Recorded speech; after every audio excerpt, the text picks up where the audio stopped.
me passaram a responsabilidade de conversar com vocês sobre o ambiente legal e potencialidades na aprendizagem profissional. Todos já aparece para todo mundo? Já, né? Beleza. Primeiro, antes, eu tenho uma pergunta muito importante para fazer. Quem estava aqui hoje pela manhã? Dá um eu aqui no chat, por favor. Bem rapidinho assim. Eu e dá um enter, só para a gente ver. Boa, boa. Tem bastante. Boa, boa, boa. Por que eu fiz essa pergunta, senhor? Hoje de manhã a gente teve um monte de provocação e eu pensei até em mexer na minha apresentação, né? Eu falei, não, vou ter que... Não, mas se eu mexer, vai ficar mais complicado ainda, porque o Piazza falou que ele não usa PowerPoint, né? Que ele não quer seguir o roteiro. Eu sou o contrário. Como a minha cabeça é muito caótica, se eu não fizer um roteiro, a coisa não anda. Então, o que que eu tentei fazer? Eu tentei juntar para a gente aqui algumas questões principais e separei em três momentos. No primeiro momento, falar da gente, das instituições da aprendizagem profissional. No segundo momento, falar do ambiente onde a gente está inserido, dos jovens, das empresas. E no terceiro momento, falar dessas oportunidades, para a gente ter um contexto mais estruturado, né? Bom, então a primeira coisa que a gente já falou, eu juro que eu não mexi na minha apresentação, tá? A gente falou bastante disso de manhã, né? Que a gente cumpre diversas políticas públicas simultaneamente, a gente presta conta para um monte de organismo regulador. Então, tem um ponto de atenção aqui dessa complexidade de entendimentos distintos de um e de outro que torna mais difícil a nossa gestão, principalmente quando a gente desce na esfera municipal, né?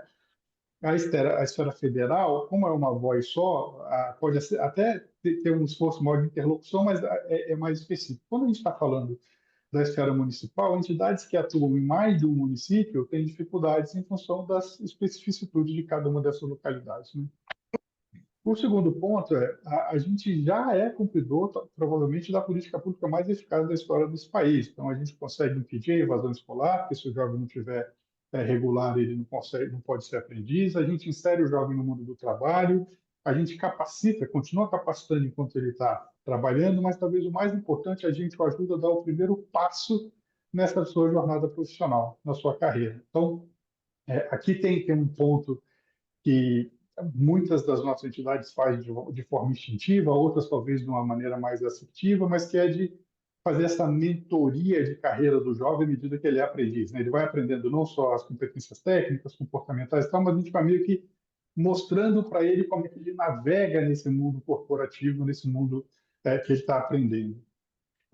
Uma outra coisa relacionada a isso é que essa regulamentação ela é muito forte e evidente em todas as esferas, né? Então, além da gente ter que se relacionar, pedir a certificação e tal, a gente presta conta o tempo todo disso. Então, e cada local, de novo, quando a gente vai na esfera municipal, pede essa prestação de contas de um jeito. Isso atrapalha bastante a gente, né? Isso faz com que a gente tenha mais dificuldade na operação. E mesmo assim, ou apesar, ou além disso tudo, né, a gente consegue cumprir 6 dos 17 objetivos de sustentabilidade do milênio. Então, as entidades certificadoras de aprendizagem fazem um trabalho maravilhoso no âmbito global. A gente consegue aqui, sem fugir da nossa missão, sem fugir das atribuições que a gente faz regularmente, a gente consegue cumprir essa legislação especificamente, né, muito fortemente.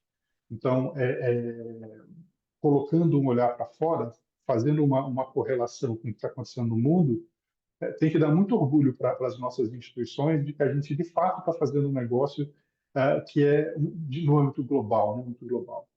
Mas, apesar disso, a gente precisa dar resultado, né? Então, a gente precisa de eficácia, a gente precisa de processo e a gente precisa de resultado.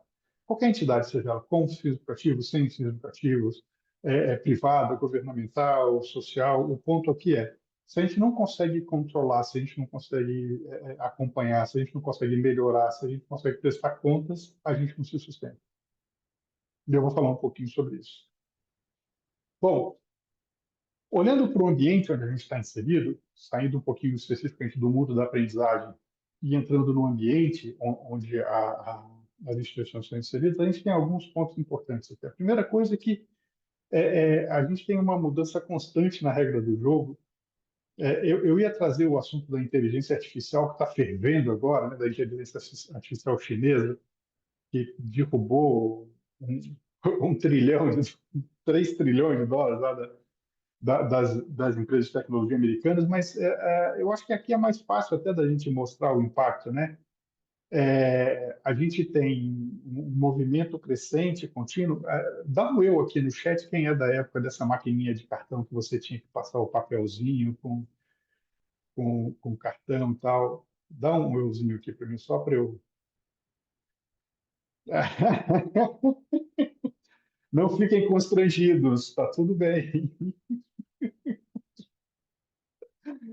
Bom, então, para o pessoal mais novo, né, essa é a primeira máquina de cartão. Então, você encaixava o seu cartão de crédito, que tinha os números em relevo, colocava um papel carbonado e deslizava essa hastezinha aqui, ó, do lado,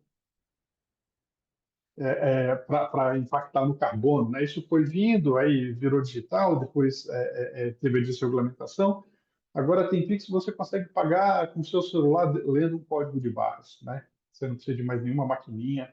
As previsões são super complexas para as empresas de meio de pagamento. Cada vez mais você vai ter mais autonomia e você vai ter menos custo nessa operação, né? Então, o fato da pessoa poder escanear o seu... Nossa, Elizabeth, se eu der produto taquígrafo, esse é um segredo só nosso, tá? Não vou contar para ninguém.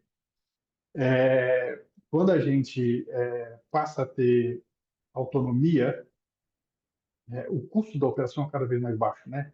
Então, as empresas que contratam aprendizagem, a gente no nosso dia a dia, as operações entre empresas de compra, de venda, de prestação de serviço, tem um impacto de redução de custo absurdo e que impacta em todo o ambiente, né, econômico e aí seus desdobramentos. Olhando para um passado mais próximo, né, não daquele cartão de crédito com número em alto relevo, mas um passado mais próximo, a pandemia deu uma desequilibrada absurda no jogo, né? Ela aumentou as desigualdades, ela fez com que tivesse uma insegurança alimentar no mundo e impactou a relação de ensino e aprendizagem em qualquer instância, inclusive na aprendizagem profissional. Né, vocês vão lembrar que todo mundo teve que partir para o EAD correndo, a gente não sabia fazer, a gente teve que aprender, né, trocar o pneu com o carro andando, e, e, e- mas nós conseguimos fazer essa virada, e no fim da pandemia a gente voltou para o presencial, mas com uma janela aberta aqui de oportunidades, de testes, de experiências, né? Ah, mais ainda, assim, a questão do meio ambiente, né? A agenda ESG de um modo geral, mas colocar aqui em evidência a questão ambiental, né? Essas mudanças climáticas causam um impacto absurdo. A gente teve recentemente lá em Porto Alegre, então, nós temos operação em Porto Alegre, a unidade de Porto Alegre do Oeste é em frente ao mercado municipal. Então, assim, a gente não conseguia entrar no prédio, né? E ainda assim a gente achou formas de tentar auxiliar as pessoas lá na região, mas o ponto aqui cada vez mais a gente vai ser mais necessário, cada vez mais a gente vai precisar não só trabalhar com aprendizagem profissional, mas também acolher, empoderar e dar autonomia para esses jovens que a gente acolhe, né? Então é um ponto importante, é um ponto de atenção aqui para a gente que está construindo esse movimento. E tem tudo a ver com a fala do Piazza mais cedo, assim, ó. Os jovens estão num outro momento, eles se relacionam de outra forma com a aprendizagem, eles se relacionam de outra forma entre si, eles têm outras expectativas, eles têm outros entendimentos de mundo, e a gente está tentando fazer uma conexão, né? Está tentando fazer caber no mundo do trabalho que tem novas demandas, que tem novos anseios, novas necessidades. Então, desculpa, eu acho que muitos de vocês chegaram ou ainda devem estar tendo essa dificuldade, né, do jovem mesmo precisando, em alguns momentos querendo escolher o programa que ele quer isso, né? A gente teve jovem que a gente estava encaminhando para uma empresa e falou, mas eu não consigo fazer só home office, né? Não, eu não consigo chegar a tal horário, eu não consigo, tentando desvirtuar o ambiente, e uma coisa que a gente percebe nesse momento é que falta muita disciplina, né? O mundo do trabalho é um mundo disciplinado, né? Não só para você aprender, mas para você se desenvolver profissionalmente, para você trabalhar. Então, as empresas geralmente têm um código de conduta, têm uma vestimenta, né? Tem uma forma de se relacionar com seus clientes, com seus fornecedores, né? Entre os seus colaboradores. E é uma distância muito grande da realidade do jovem em vulnerabilidade. Quando ele vem para um ambiente desse, ele tem que aprender que você reage e interage com o ambiente na forma que o ambiente te acolhe. Eu vou dar um exemplo aqui bacana. Eu tenho um casal de filhos adolescentes. A Bia tem 20, acho que nem é adolescente, mas já passou, né? A Bia tem 22 e o Gui tem 19. E eles são extremamente ariscos no que diz respeito à vestimenta, né? E um dia a gente estava indo no aniversário de um amigo meu e eles foram convidados também e o traje era aquele traje esporte fino e tal. Mas por que que eu tenho que ir com uma calça, com uma camisa de manga comprida? Eu falo, porque assim, ó, quem te convidou deu a vestimenta do evento. Se você não quiser se vestir como ele sugeriu, não vá ao evento. Faz sentido o que eu estou falando? Né? Então, o trabalho é a mesma coisa. Falou, cara, você quer trabalhar nessa empresa? Essa empresa aqui tem o critério dela, é da empresa. Né? Depois que você estiver na empresa, você pode até tentar, de alguma maneira, se movimentar, ver se mais pessoas pensam como você. Mas, assim, a regra é a regra, ela tem que ser respeitada. Às vezes, a gente tem uma dificuldade grande nesse sentido para que a gente consiga fazer esse match. Claro que, do outro lado, a gente ainda tem empresas que buscam o aprendiz CEO, né? O aprendiz que tem experiência internacional, que fala 3 idiomas, que tem que ser avançado, né? E que já, sei lá, já liderou times de alta performance, né? Com 17, 18 anos. Então, assim, também tem que educar a outra ponta. Mas é importante a gente estar atento que isso é um movimento muito dinâmico e a gente está o tempo todo interagindo com um lado e com o outro, né? Tem uma fala da Elizabeth aqui, ó, que percebemos nessas catástrofes quantas pessoas invisíveis temos na nossa sociedade sem acesso ao trabalho formal e qualificação profissional. É isso, né? E sem acesso à rede de apoio que existe, ela não sabe que tem direito, que pode acessar. Então, essa questão também de dar ciência é um pouco de responsabilidade nossa, né, da gente fazer esse movimento. Bom, aí eu trouxe alguns mitos que eu vejo no terceiro setor, né? E talvez tenha sido uma das razões de eu ter feito a provocação da gente buscar criar esse programa. O primeiro deles é que a gente tem muito colaborador, tem muita pessoa contratada na instituição filantrópica que tem uma atitude de voluntário, porque é terceiro setor, né? E aí, mas não tem que medir. Não, poxa, mas tem prazo para entregar? Como é que é isso? Pô, mas eu tenho que me esforçar mais um pouco, né? Sei lá. E tem um tripézinho que eu sempre falo com o time que está aqui no Oeste, que é assim, ó, cara, a gente tem que ter um equilíbrio, nós temos que buscar harmonia entre cabeça, bolsa e coração. Então, o que é isso? Pô, quem vai fazer um trabalho, você pode estar lá por causa do seu coração. Cara, eu adoro o terceiro setor, adoro a causa do jovem, eu quero trabalhar aqui. A contrapartida financeira é interessante para mim, então o bolso está ok.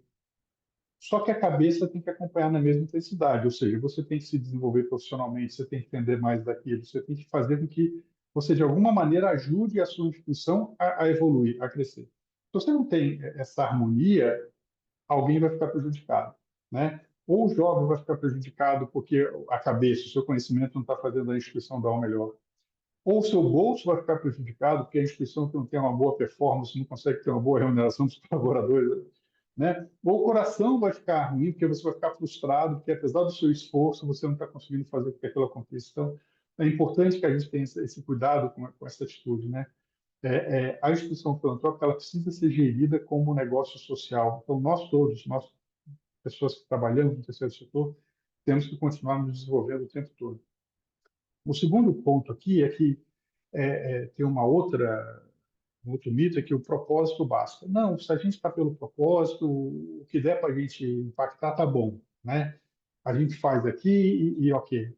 E não, né? O que a gente tem que fazer tem que estar mapeado, tem que ter prazo, tem que estar estruturado a ponto da gente acompanhar se a gente está indo bem ou não, se a gente vai conseguir entregar 100%, se vai ter o custo que a gente imaginou que custaria. Então, é importante a gente ter esse entendimento, né? Então, tudo que a gente começa, a gente tem que acabar, né? Não adianta ter muita iniciativa e pouca acabativa, né? Muitos projetos iniciados e pouca coisa concluída. O terceiro mito, na minha visão, é a gestão básica. Não, ó, se eu sou bom na atividade fim, qualquer falha de gestão está perdoada. E não está, né? Vocês sabem quanto custa entregar um relatório mal feito? Né? A gente está falando aqui da aprendizagem profissional, mas muitas de nossas entidades captam recursos para fazer pré-aprendizagem, captam recursos para fazer conteúdos complementares, captam recursos para fazer projetos de impacto. Se você não presta contas corretamente desse recurso, dificilmente você consegue de novo. Né? Então é importante a gente entender que isso não vale só para quanto a gente está captando recursos, seja ele público ou privado. Ele tem que valer para o dia a dia das nossas instituições. Ele tem que estar o tempo todo alinhado. E o último slide dentro dessa parte aqui,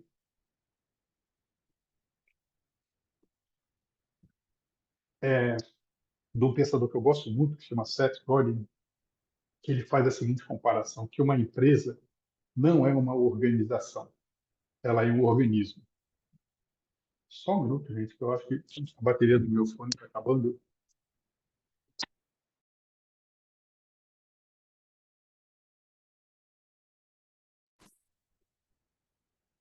Pronto, mudou. Vocês continuam me ouvindo bem? Agora sim, Sadi. Ok, ok. Obrigado. Bom, então o Seth Godin ele traz o seguinte, cara, a empresa é um organismo. Ela não é uma coisa desenhadinha com as caixinhas dentro do organograma. Ela tem conexões e movimentos distintos. Ela tem um desenvolvimento mais numa área que em outra. Ela é um sistema estruturado, mas ao mesmo tempo um pouquinho caótico. Então, se a gente entender isso, a gente vai perceber que talvez a área de aprendizagem vai estar redonda, mas a área do regulatório não vai estar tão boa, que a nossa área de captação de recursos poderia estar fazendo melhor, mas a área de a contabilidade ou a controladoria, né, a prestação tá indo bem. Então, eu tenho que entender como é que essa coisa se equilibra, né? Então, como é que esse negócio se movimenta. E se eu tenho a consciência de que isso aqui é vivo, de que isso aqui é contínuo, né, eu consigo fazer uma melhor interlocução. E aí não importa se você é o líder da instituição ou se você está lá na ponta, né? Todos nós temos que ter a atitude de apontar os pontos de melhoria e de nos empenharmos para que isso funcione. Bom, ok, falei das amenidades. Vamos trazer um pouco aqui de como isso funciona de um modo mais aprofundado, mais específico, né? A gente vai mostrar da seguinte maneira. Deu uma travada aqui.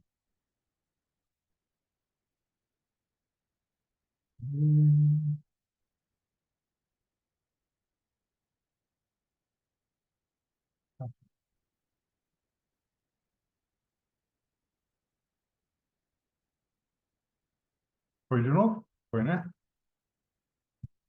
Beleza. Então, ambiente legal e potencialidade, né? Que é o pano de fundo aqui. A primeira coisa é que a portaria ela traz uma ação direta sobre essa necessidade de subir a régua das entregas das entidades. A gente ouviu a fala do João Vitor, né? Hoje cedo, e ele trouxe claramente essa preocupação, né? De como fazer com que as instituições tivessem uma melhor governança, uma melhor forma de apresentar os conteúdos, uma melhor forma de fazer funcionar dentro da aprendizagem do modo geral, o nosso dia a dia. Então, o primeiro ponto aqui é assim, ó, a gente já precisa subir a régua. Então, vamos fazer isso de uma maneira estruturada, vamos fazer isso por opção nossa, né? Proativamente, não por reação, né? E aí a gente tem diversas iniciativas, tem iniciativas da FEBRAEDA, de qualificação das entidades, de certificação, tem a iniciativa do Ministério do Trabalho, inserindo a figura do coordenador pedagógico, tem diversas ações que a gente tem visto aí em eventos de outras entidades do terceiro setor, onde a gente está falando de qualificação e tal. Então, é importante a gente estar atento a isso, porque quanto mais qualificado a gente tiver, mais fácil vai ser a nossa operação no terceiro setor. Eu acho que esse é um ponto importante aqui.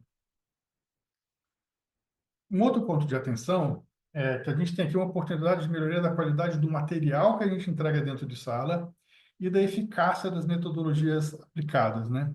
É, eu acho que um ponto de atenção e que eu tenho a expectativa que a gente consiga com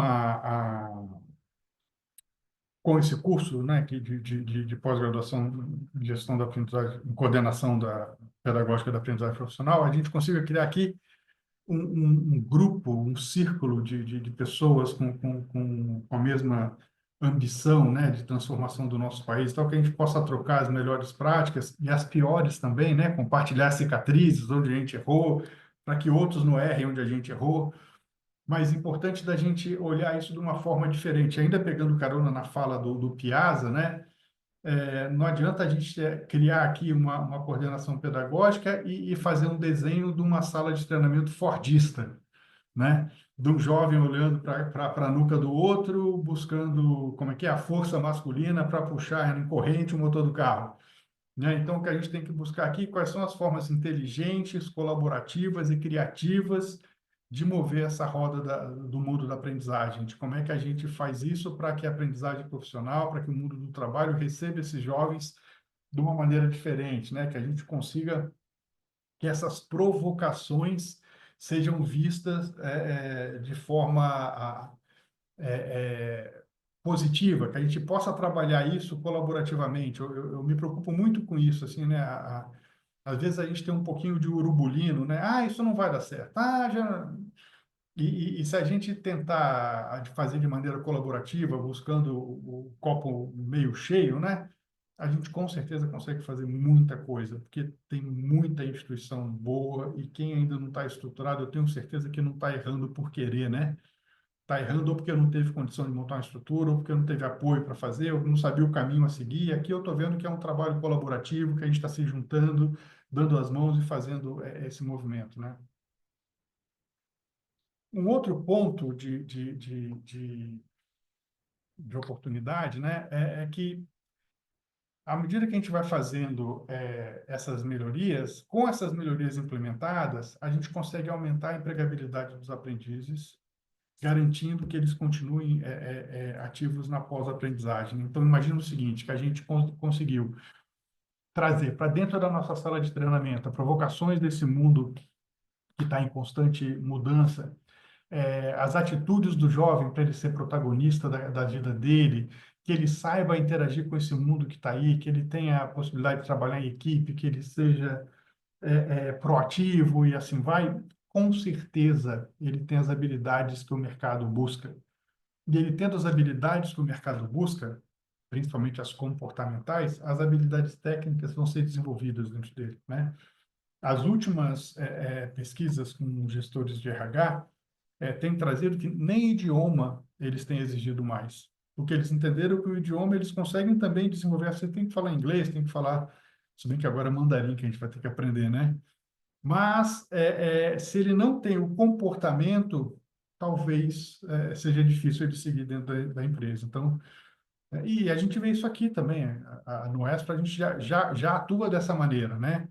Então, hoje a gente prefere contratar alguém que ainda não esteja pronto tecnicamente, mas que tenha o comportamento que a gente quer, que já consiga viver nesse ambiente que a gente está construindo dentro do Extra, que é tolerante ao erro, que é colaborativo, que é proativo, né? Eu tenho um sonho no Extra que é falir a fábrica de carimbo, né? No bom sentido, né? Quanto menos burocracia, melhor. Então, a gente registra os processos, tem governança e tal, mas tem que ser leve, tem que ser ágil, tem que ser dinâmico, senão o mundo atropela a gente, né? E, bom, já eu vou abrir para perguntas que se tem pouco tempo, daqui a pouco eu tenho que entregar, mas tem também aqui essa oportunidade e a necessidade de capacitar os instrutores. Então, imagina que a gente tem aqui esse ciclo virtuoso dos coordenadores pedagógicos, tudo que eles trocam entre si, eles podem descer para dentro da instituição, né? Eles podem fazer com que os seus instrutores tenham esse conhecimento, com que eles possam ali compartilhar o que está sendo discutido lá. Então, se a gente tem um case dentro de uma pós-graduação, esse case, no dia seguinte, ele tem que estar dentro de todas as instituições sendo discutida com os instrutores. Isso aqui tem que virar combustível para que esse negócio cresça e se replique. E talvez até, né, no maravilhoso mundo do SAAD, que esse conhecimento volte para o coordenador pedagógico, que ele traga para o grupo da pós, falou, pô, lá a gente implementou, isso aqui deu certo, isso aqui deu errado. Pô, lá a gente implementou, foi por um outro lado, mas olha que legal que aconteceu. Porque se a gente replica o conhecimento, ele só cresce, né? Você não perde nada quando você está compartilhando conhecimento. E eu sinto muita falta disso. Talvez a principal oportunidade da portaria seja fazer com que a gente baixe a guarda, fazer com que as instituições criem pontes entre si, né? E aqui eu estou vendo com olhos muito positivos isso.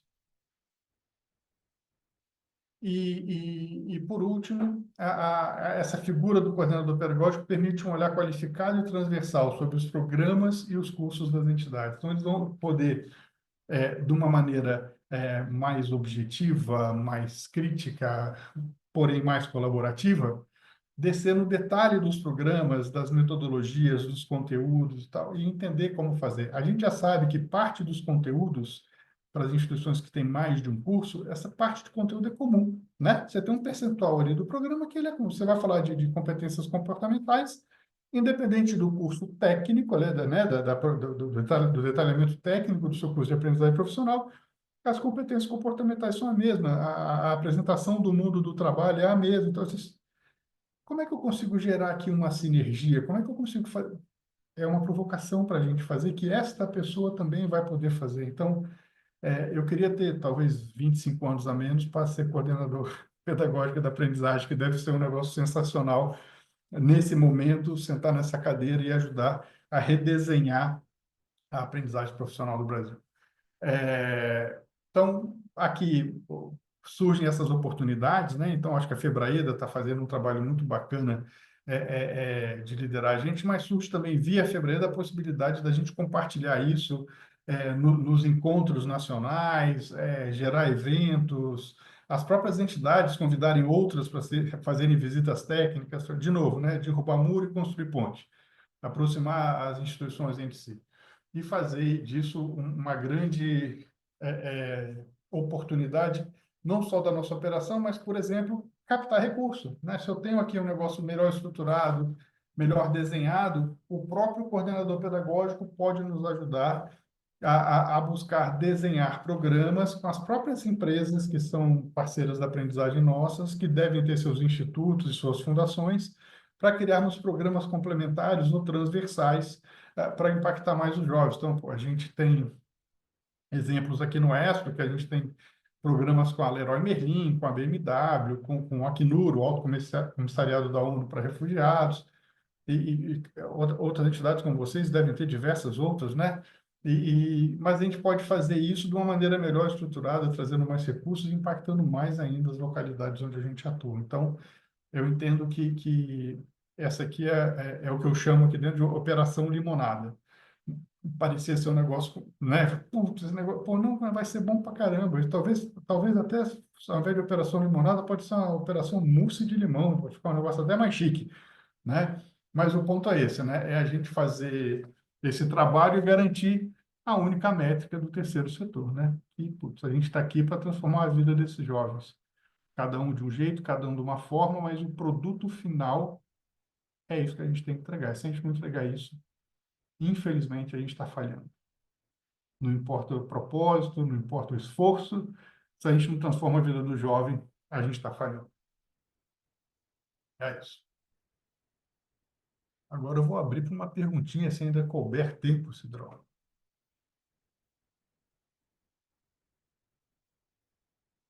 Vou dar uma paradinha aqui. Eu vi que tinha gente, que o chat ficou meio indócil aqui. Deixa eu ver se eu acho.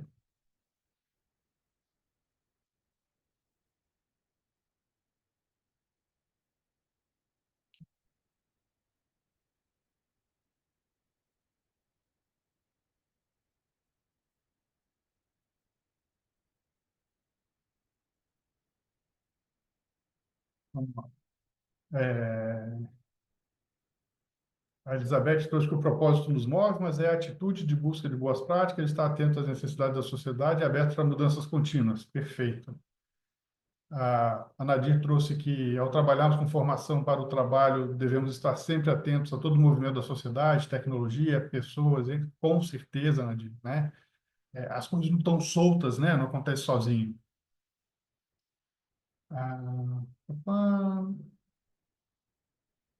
a Marlene trouxe que, dentro do contexto, o artigo de um profissional do segmento de embalagens, para que possam ter a visão de quem é o empregador. Em minhas visitas comerciais a empresários na área de embalagem, percebi que muitos deles têm as mesmas queixas: falta de mão de obra. Em minha conversa com os mesmos, tive feedbacks interessantes de empresários que tentam entender o real motivo desse problema. Com certeza, né? A gente falou de manhã também disso, né? Dessa adequação, se você não, quem tem a dificuldade de mão de obra, mas se não conta o que ele quer, a gente não consegue fazer a conexão, né? A gente não consegue preparar o jovem para isso, né? Bom, tem uma pergunta aqui da Elizabeth no chat. Alessandro Sade, qual a sua posição de contar com voluntários, contribuir com o processo em conjunto com as entidades qualificadoras na formação dessas pessoas?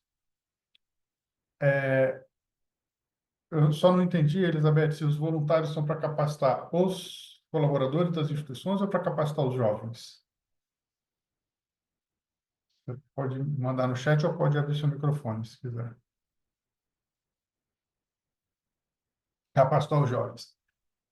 Eu tenho uma visão, assim, ó, eu acho que a instituição de aprendizagem, ela tem que fazer aprendizagem com funcionário, com colaborador. Você pode trazer voluntários que vão trazer uma visão complementar, mas ele não pode ser parte estruturada da formação, na minha visão. Por quê? Porque quando você está montando o seu programa de aprendizagem, você tem um conteúdo a ser entregue, um prazo para utilizar, uma medição para saber se o jovem absorveu o conteúdo e tal, e você não consegue cobrar de um colaborador como você cobraria de um funcionário. E aqui você precisa ter métrica, você precisa ter resultado. Então, eu entendo, essa é uma visão muito particular minha, fica à vontade para discordar, que você pode trazer voluntários, mas eles vão fazer aqui a cereja do bolo. Então, você vai trazer um voluntário para falar como é que é o mercado de tecnologia, você vai fazer um para falar, cara, como é que é o mercado da música? Né? A gente está conversando com o Spotify. Né? Por quê? Porque o Spotify, junto com a HSM, tem um curso de produção de podcast. Não tem aprendizagem para produtor de podcast. Mas na aprendizagem que está relacionada à indústria de entretenimento, e tal, assim, eu posso pensar isso aqui e trazer para cá. Eu posso fazer um curso experimental disso. E em algum momento eu vou trazer esse cara como voluntário para dar a contribuição dele, né? Eu posso trazer um voluntário como oficineiro, eu posso trazer... Aí faz sentido, eu acredito que sim. Né? Posso trazer... A gente faz muito voluntariado corporativo com mentoria. Né? Então, na pré-aprendizagem, a empresa que patrocina o programa, ela traz os seus funcionários para fazerem mentoria com os nossos jovens. Cada funcionário adota um jovem e eles fazem X encontros. A gente tem uma metodologia estruturada. O Leta aqui, talvez ele possa falar mais depois, se for o caso. O Leandro Pires é o nosso gerente de educação e aprendizagem. Então, assim, nesse sentido, eu acho que vale o voluntário. É muito poderoso. Mas no conteúdo regulado, eu prefiro que seja um colaborador da instituição. Eu acho que faz mais sentido para você gerenciar, para você prestar conta mesmo. Posso só complementar uma vivência, Saad? Por favor.